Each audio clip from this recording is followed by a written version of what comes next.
Hello everyone, मेरा नाम है मोहित और आज के इस वीडियो को आपको देखने के बाद ये आप बड़ी आसानी से पता लगा पाएंगे कि कौन सा सबसे ईजीएस्ट लैंग्वेज है जिससे कि आप एज अ बिगिनर स्टार्ट कर सकते हैं, या फिर अगर आप इस डाउट में पड़े हैं कि आपको सबसे पहले लैंग्वेज कौन सी सीखनी चाहिए, तो इस वीडियो को देखने के बाद आपको सारा आंसर मिल जाने वाला है। क्योंकि इस वीडियो में हम करेंगे एक प्रोग्राम 5 डिफरेंट लैंग्वेजेस में, और वो प्रोग्राम होगा कि हम 5 के टेबल को 5 डिफरेंट लैंग्वेजेस में लिख के देखने वाले हैं। इससे आपको थोड़ा सिंटेक्स का भी आइडिया मिल जाएगा और किस प्रोग्रामिंग लैंग्वेजेस में क्या क्या कॉम्प्लिकेशंस आती हैं, कौन सा लैंग्वेज कितना इजी है, कौन सा कितना हार्ड है, ये सारी चीज़ें आपको क्लियर हो जाने वाली है इस वीडियो को देखने के बाद। चलिए अब बिना टाइम वेस्ट किए हुए शुरू करते हैं और चलते हैं सीधे अपने पहले लैंग्वेज पे, जो कि है सी लैंग्वेज, और देखते हैं कि टेबल ऑफ 5 का जो प्रोग्राम लिखना है वो कितना आसान है।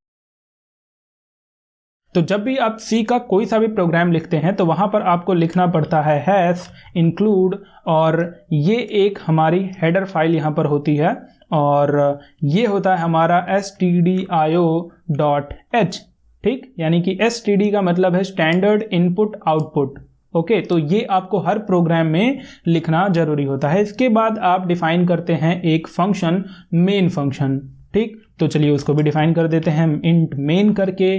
अब ये मेन फंक्शन का काम क्या होता है कि हमेशा जो भी ये फंक्शन एग्जीक्यूट होगा तो वो मेन फंक्शन से एग्जीक्यूट होता है, और ये जो मेन फंक्शन है वो हमें एक वैल्यू रिटर्न करता है। हालांकि ये दूसरा भी रिटर्न कर सकता है, लेकिन मोस्ट ऑफ द केसेस में जब आपके पास कुछ भी वैल्यू रिटर्न करने को नहीं है तो सिंपल आप यहाँ पर इसे 0 रिटर्न करवा सकते हैं। ओके, आगे बढ़ते हैं। यहाँ पर हम क्या करेंगे, ये लास्ट स्टेटमेंट होगा और जो भी हम कोड लिखने वाले हैं वो हम इन दोनों के बीच में ही लिखते हैं। और यहाँ पर हम क्या करेंगे, सबसे पहले हम एक स्टेटमेंट प्रिंट करेंगे जो कि होगा प्रिंट एफ, एंड यहाँ पर आपको सिंपल यही चीज़ें करनी होती हैं। स्टेटमेंट को प्रिंट करने के लिए प्रिंट एफ लिखना होता है, और यहाँ पर मैं लिख दूंगा कि एंटर एनी नंबर।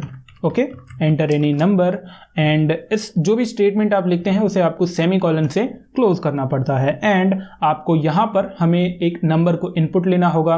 इस इनपुट को लेने के लिए सी प्रोग्रामिंग में इनपुट लेने के लिए हम इस्तेमाल करते हैं स्कैनएफ फंक्शन का, राइट। इसके अंदर हम पहले डिफाइन करते हैं कि जो हम चीज़ इनपुट लेने वाले हैं उसका डेटा टाइप क्या है। तो उसका डेटा टाइप होगा इंटीजर, वो एक इंटीजर वैल्यू होगी।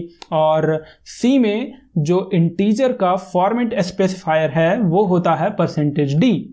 ओके, और यहाँ पर आपको उस वेरिएबल का नाम देना होगा जिस वेरिएबल में आप इस नंबर को स्टोर करना चाहते हैं, ठीक।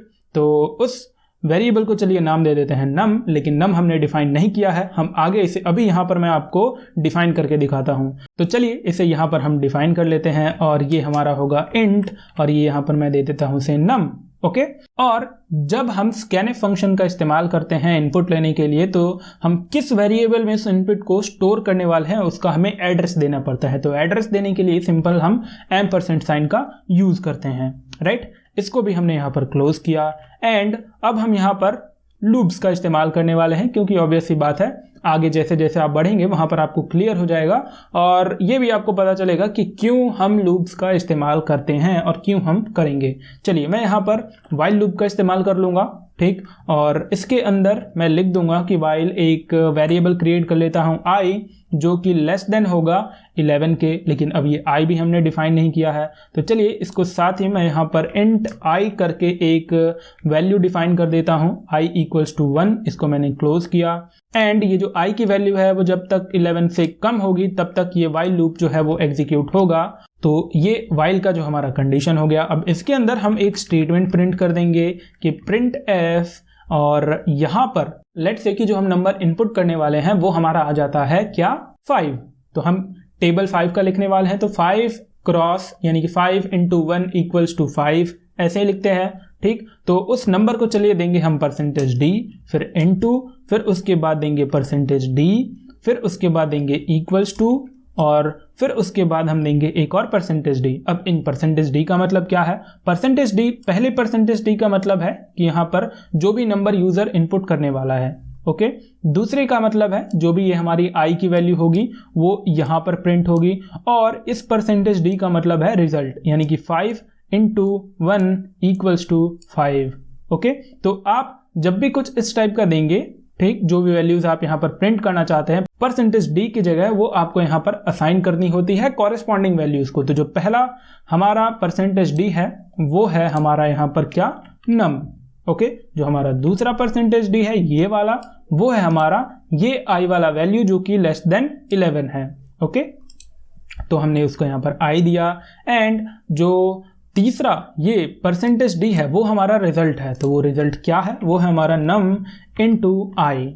ओके, एंड इसको मैंने क्लोज किया और एट लास्ट हम इस आई वाली वैल्यू को अपडेट करते रहेंगे एक एक करके। ओके, और बस यही था हमारा प्रोग्राम, ये हो चुका है। अगर आपको कुछ समझ में नहीं आया तो कोई बात नहीं, और अगर आ गया तो बहुत बढ़िया बात है। ओके, चलिए मैं इसको करूंगा सेव, इसको करूंगा रन, एंड हमें पहले ही यहाँ पर ये कैसे हो गया, stdioh होता है ना, stdio.h होता है। ओके, चलिए अब मैं इसको रन करूंगा, सेव करूंगा, और यहाँ से ये मुझसे पूछ रहा है कि enter any number.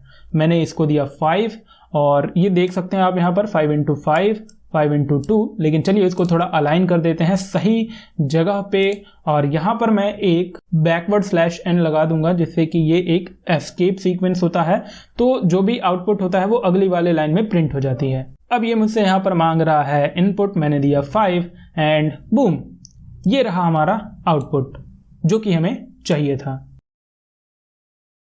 So all right guys, अब हम आ चुका है यहाँ पर वापस से अपनी C++ की आईडी में, और यहाँ पर हम लिखेंगे C++ में टेबल ऑफ 5 का प्रोग्राम। तो सिंपल, इसके लिए भी आपको यहाँ पर लिखना पड़ता है #include। ओके, यहाँ से आपको पता चलेगा जो C और C++ है, अगर इन दोनों में से आपको एक लैंग्वेज भी आती है तो आपको दूसरा अपने आप आ जाएगा। ओके, यहाँ पर हम लिखते हैं IOStream, यानी कि इनपुट आउटपुट, ये इसका फाइल का नेम है, हेडर फाइल है, और यहाँ पर हम करते हैं यूजिंग नेम स्पेस, ठीक, using name space standard, okay, std, और इसके अंदर हम डिफाइन करते हैं एक मेन नाम से फंक्शन। जैसे कि हमने C में एक printf करके स्टेटमेंट प्रिंट किया था, तो यहाँ पर हम इस्तेमाल करते हैं cout का किसी भी आउटपुट को प्रिंट करने के लिए। तो हम यहाँ पर लिखेंगे क्या कि एंटर एनी नंबर। ओके, और यहाँ पर आपको सिंपल सेमीकोलन से इसे क्लोज करना है। एंड यहाँ पर हम इनपुट लेने वाले हैं, ठीक, इस नंबर को। तो इनपुट लेने के लिए हम इस्तेमाल करते हैं cin।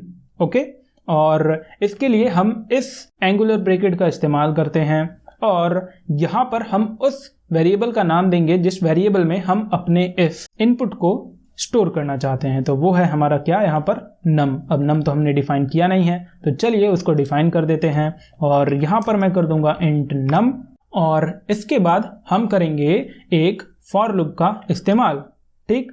और यहाँ पर मैं क्या करूँगा, सबसे पहले इंट नाम से इंट आई इक्वल्स टू, मैं यहाँ पर 1 डिफाइन करूँगा, कॉलन, ये फॉर लूप का सिंटेक्स होता है, और ये आई जो है वो कहाँ तक चलने वाला है, लेस देन 11 तक। और ये जो आई है वो कैसे इंक्रीज होगा, डिक्रीज होगा, क्या करना है इसके साथ, तो हम चाहते हैं कि एक एक करके ये इंक्रीज हो। ओके, तो हमने इसलिए i++ डिफाइन कर दिया। अब इसके अंदर मैं यहाँ पर लिखूँगा कि cout, ओके, cout जो भी मेरा यहाँ पर नंबर होगा, नम, यानी कि 5 × 1 था, ओके, तो नम, एंड यहाँ पर एक स्ट्रिंग, और ये होगा x, कैपिटल X, और यहाँ पर भी मैं एक नंबर लिखूंगा 5 × 1। अब ये 1 कहाँ से आएगा, ये 1 होगी हमारी i वाली वैल्यू, ओके, और यहाँ पर 5 × 1 इक्वल्स टू आता है ना, तो इक्वल्स टू के लिए हम यहाँ पर इक्वल्स टू का इस्तेमाल करेंगे। एंड यहाँ पर हम क्या करेंगे कि जो भी हमारा रिजल्ट है, इक्वल्स टू के बाद हमारा रिजल्ट आने वाला है क्या, नम × i, उसको हमने यहाँ पर प्रिंट कर दिया। एंड एट लास्ट हम यहाँ पर एक एंड l नाम से, जो हमने /n लगा के उसे नीचे वाली लाइन में प्रिंट किया था, तो उसके लिए आप यहाँ पर एंड l का इस्तेमाल करते हैं। अगर आप चाहें तो /n भी कर सकते हैं, इसमें कोई दिक्कत नहीं होगी। और बस C++ में हमारा यही प्रोग्राम था, लेकिन यहाँ पर एक गुड प्रैक्टिस हो गई कि हम रिटर्न वैल्यू यहाँ पर भी 0 कर दें। चलिए, हमारा C++ में भी टेबल हो चुका है, एंड यहाँ पर मैं इसको सेव करूँगा, इसको मैं कंपाइल एंड रन करूँगा, और ये मुझसे पूछ रहा है यहाँ पर कि enter any number. Let's say मैंने इसे दिया 5, और ये मुझे यहाँ पर प्रिंट करके दे रहा है कि 5 × 1 5, 10, 15, 20, 30, 40, 50। सो आई होप कि आपको C++ भी क्लियर होगा। सबसे जो इजी लैंग्वेज है वो पाइथन है, ठीक। तो चलिए बिना कोई टाइम वेस्ट किए हुए सबसे पहले तो हम नंबर को इनपुट ले लेते हैं। नंबर इनपुट आप कुछ इस तरह से लेते हैं पाइथन में। यहाँ पर आपको सिंपल इनपुट का इस्तेमाल करना पड़ता है, इनपुट बिल्ट इन फंक्शन है। यहाँ पर आपको लिखना पड़ेगा एंटर एनी नंबर, ओके। और यहाँ पर आप क्या करते हैं, सबसे पहले हम फॉर लूप का इस्तेमाल करते हैं और ये आई इन यहाँ पर कुछ ये ऐसे चलेगा रेंज तक। अब ये रेंज कहाँ तक चलेगी, ये चलेगी 1,11 तक, ठीक। जो 11 वाली वैल्यू है वो काउंट नहीं होगी क्योंकि यहाँ पर होता है रेंज में ये स्टार्टिंग वैल्यू होती है, ये स्टॉपिंग वैल्यू होती है और स्टॉपिंग वैल्यू में -1 तक काउंट होता है, यानी कि ये 10 तक रेंज चलेगा, ओके। तो यहाँ पर मैंने इसे क्लोज किया और यहाँ पर मैं एक स्टेटमेंट लिखूंगा प्रिंट करके। बेसिकली आउटपुट के लिए आप प्रिंट का इस्तेमाल करते हैं और यहाँ पर मैं एक स्ट्रिंग लिखूंगा। स्ट्रिंग के बाहर मैं लिखूंगा नम, जो भी हमने यूजर ने नंबर एंटर किया है वो, कॉमा से सेपरेट। यहाँ पर मैं करूंगा x, यहाँ पर मैं कॉमा से सेपरेट। यहाँ पर हमारी i वाली वैल्यू होगी, ठीक, 1 2 3 4 5 इंटू 1 5 इंटू 2 5 इंटू 3, ठीक वो। और यहाँ पर भी एक होगा स्ट्रिंग जो कि होगा यहाँ पर इक्वल टू का साइन, और यहाँ पर कॉमा से सेपरेट करते हुए मैं नम इंटू आई करके जो भी हमारा कैलकुलेशन होगा वो यहाँ पर मैं प्रिंट कर दूंगा एंड बूम। पाइथन में आपको सिर्फ 3 लाइन का कोड लिखना पड़ता है। सो चलिए मैंने इसको किया सेव, इसको किया run and boom, here we go. हमें यहाँ से ये पूछा जा रहा है कि एंटर एनी नंबर। लेट से मैंने एंटर किया 5 और ये रहा हमारा आउटपुट। सो आई होप कि आपको पाइथन के बारे में भी थोड़ा बहुत आइडिया लग गया होगा। अब जो हमारा अगला लैंग्वेज है वो है जावा। जावा में कोड लिखने के लिए मैं ऑनलाइन कंपाइलर का इस्तेमाल करूंगा और इसका जो लिंक है वो मैं आपको नीचे डिस्क्रिप्शन में दे दूंगा। अगर आप चाहें तो आप भी वहां से उसे एक्सेस कर सकते हैं, ओके। तो अब मैं यहाँ पर क्या करूँगा, सबसे पहले ये जो बॉयलर प्लेट आपको यहाँ पर लिखा हुआ आ रहा है ये मैं आपको बता देता हूँ। जावा में जब भी हम एक कोई प्रोग्राम लिखते हैं तो उसके लिए हम यहाँ पर सबसे पहले एक पब्लिक क्लास बनाते हैं। ये यहाँ पर मेन है, जरूरी नहीं है कि यहाँ पर मेन ही हो, आप कुछ भी नाम दे सकते हैं। देन उस पब्लिक क्लास के अंदर हम एक मेन नाम का फंक्शन क्रिएट करते हैं और जो भी हमारा कोड होता है वो इसके अंदर लिखा जाता है, ठीक। तो मैं यहाँ पर क्या करूँगा, सबसे पहले तो हमें एक नंबर को इनपुट लेना होगा। तो इनपुट लेने के लिए हमें एक स्कैनर नाम का ऑब्जेक्ट क्रिएट करना होता है। मैं इस स्कैनर ऑब्जेक्ट में एक स्कैनर नाम से वेरिएबल क्रिएट करूँगा एंड देन इसको मैं यहाँ पर न्यू स्कैनर करके एक इनपुट को ले लूँगा। कैसे, तो इसके लिए मुझे यहाँ पर लिखना पड़ेगा system.in, ठीक। ये हम इनपुट लेने के लिए इस्तेमाल करते हैं। तो यहाँ पर ये जो स्कैनर है, यहाँ पर ये स्मॉल s होना चाहिए एंड जो ये s है ये यहाँ पर कैपिटल होना चाहिए। अब बिल्कुल सही है ना। तो अब यहाँ पर क्या होगा, सिंपल सेमीकोलन से क्लोज करना है। अब हमने ये जो ऑब्जेक्ट यूज़ किया है स्कैनर, ये क्या है कि बिल्ट इन नहीं होता है, इसके लिए हमें कुछ लाइब्रेरीज को इंपोर्ट करनी होती है। तो वो लाइब्रेरी को चलिए सबसे पहले हम यहाँ पर इंपोर्ट कर लेंगे, जो कि होगा import java.util और स्कैनर, ठीक। स्कैनर ये हमारा वो लाइब्रेरी है जिसमें कि स्कैनर ऑब्जेक्ट मिलता है। मैं इसे सेमीकोलन से देन क्लोज कर दूंगा। अब मैं यहाँ पर क्या लिखूंगा कि sys system.out एंड यहाँ पर लिखूंगा .print की एंटर एनी नंबर। ये बेसिकली मैं यूज़र को कंसोल पे प्रिंट करके बता रहा हूँ कि एंटर एनी नंबर, ओके। जिसका भी टेबल चाहिए वो नंबर यहाँ पर आप एंटर कर सकते हैं एंड देन उसके बाद ये, अरे यार हर बार इस जावा में यही प्रॉब्लम होती है कि हर बार जो केस सेंसिटिव होते हैं उसी में प्रॉब्लम आ जाती है मुझे। एंड देन इसके बाद इस जो हमने इनपुट लिया उस इनपुट को हम कहीं ना कहीं तो स्टोर करेंगे। तो कहाँ पर स्टोर करेंगे, उसके लिए मैं एक इंट नाम से एक वेरिएबल क्रिएट कर लूँगा नंबर एंड इसमें ही हम इस नंबर को स्टोर करने वाले हैं। देन ये जो हमने स्कैनर वेरिएबल बनाया था हम वहाँ पे इसे स्टोर कर रहे हैं। तो यहाँ पर स्कैनर डॉट, यहाँ पर मैं कर दूंगा डॉट नेक्स्ट और एक हमारा यहाँ पर फंक्शन होता है नेक्स्ट इंट करके, उसको मैंने यहाँ पर कॉल कर लिया। यानी कि ये जो हमने यहाँ पर इनपुट लिया है ना, ये इनपुट हमारा इस नंबर वेरिएबल में है जो कि पहले इस स्कैनर वाले ऑब्जेक्ट में था, है ना। तो हमने उसको बाद में यहाँ पर नेक्स्ट इंट करके इंटीजर में कन्वर्ट कर लिया, ओके। अब मैं इसे सेमीकोलन से क्लोज करूंगा। देन यहाँ पर मैं क्या करूंगा कि एक सिस्टम डॉट आउट करके प्रिंट एलन करके एक स्टेटमेंट मैं यहाँ पर कंसोल पे प्रिंट करना चाहूँगा, जो कि होगा multiplication मल्टीप्लिकेशन टेबल ऑफ जो भी यूज़र ने नंबर दिया है, कौन सा नंबर दिया है, नंबर। ओके, ये मैं वहाँ पर प्रिंट कर दूंगा नंबर को, या क्या बोलते हैं, टेबल को प्रिंट करने से पहले। देन इसको मैं सेमीकोलन से क्लोज कर दूंगा एंड उसके बाद मैं यहाँ पर एक फॉर लूप का इस्तेमाल करूँगा। इस फॉर लूप में मैं क्या करूँगा, जो भी हमने C++ में देखा सेम कॉन्सेप्ट यहाँ पर भी अप्लाई होता है। हम एक इंट i नाम से एक वेरिएबल को इनिशिएट करते हैं, देन उसके बाद हम इस वैल्यू का जो रेंज डिफाइन करते हैं, तो जो i है वो लेस देन इक्वल्स टू 10 तक चलेगा। ओके, एंड ये एक हमारा इंक्रीमेंट ऑपरेटर होगा। ओके, तो ये i प्लस प्लस होगा, i प्लस प्लस, एंड उसके बाद मैं इसे यहाँ से एक स्टेटमेंट लिख दूंगा कि systm system dot out dot print ln, and इसमें मैं क्या लिखूंगा कि जो हमारा नंबर है, नंबर प्लस, बेसिकली हम चाहते हैं कि 5 × 1 = 2 है, तो यहाँ पर मैं एक इंटू की जगह मैं x का साइन दे दूंगा एंड फिर यहाँ से प्लस, देन इसके बाद हमारा वो नंबर आएगा यानी कि i 1 2 3 4, एंड देन उसके बाद प्लस करके मैं यहाँ पर इक्वल टू का एक साइन दूंगा, एंड उसके बाद हमारा जो भी, सॉरी ये कॉमा नहीं, यहाँ पर प्लस होगा, एंड देन उसके बाद जो भी हमारा कैलकुलेशन होगा, नंबर इनटू i वाली वैल्यू। ओके, तो number into i, and then इसको मैं यहाँ से क्लोज कर दूंगा और बस जो हमारा कोड था वो यहाँ पर कंप्लीट हो चुका है। मैं इसे रन करने की कोशिश करता हूँ, देखते हैं क्या हमें आउटपुट में मिलता है। तो यहाँ पर हमें मिल रहा है एक एरर जो कि कह रहा है कांट फाइंड सिंबल, यानी कि ये जो s है यहाँ पर हमें कुछ गड़बड़ी है, तो ये जो s है ये यहाँ पर कैपिटल होना चाहिए। तो यहाँ पर यही प्रॉब्लम आती है जावा में। खैर कोई बात नहीं, हम यहाँ पे नंबर को इनपुट देंगे 5, एंड ये हमें यहाँ पर प्रिंट कर रहा है कि multiplication table of 5 is 5 × 1 5 × 2 5 × 3 5 × 10 50। Okay, so I hope कि आपको जावा में कैसे टेबल लिखते हैं, क्या क्या इसके सिंटेक्स होते हैं, कितने डिफिकल्ट होते हैं, ये आपको क्लियर हो गया। अब चलिए बात करते हैं अगले वाले लैंग्वेज की। तो हम आ चुके हैं यहाँ पर PHP में, एंड पाइथन के बाद जो सबसे इजी लैंग्वेज है वो है PHP इस वीडियो में, है ना।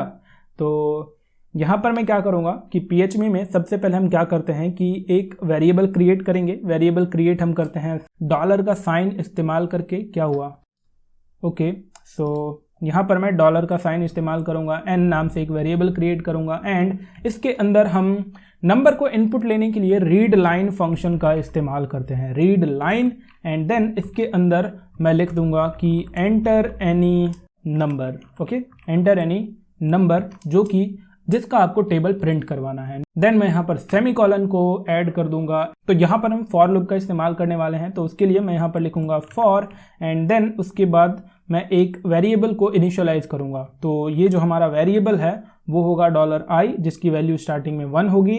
कहाँ तक चलेगा ये, तो ये जो $i वाली जो हमारा वेरिएबल है ये चलेगा लेस देन इक्वल्स टू 10 तक। उसके बाद ये हमारा एक इंक्रीमेंट ऑपरेटर होगा। ओके, देन यहाँ से मैं क्या करूँगा कि इसके अंदर मैं लिख दूंगा, देखिए जैसे हमने वहाँ पर प्रिंट देखा, प्रिंट एफ देखा, और उसके बाद फिर सी आउट देखा, है ना, प्रिंट सिस्टम डॉट आउट देखा, लेकिन यहाँ पर हमारा होता है एको, वो बेंटेन वाला मुझे याद आ गया।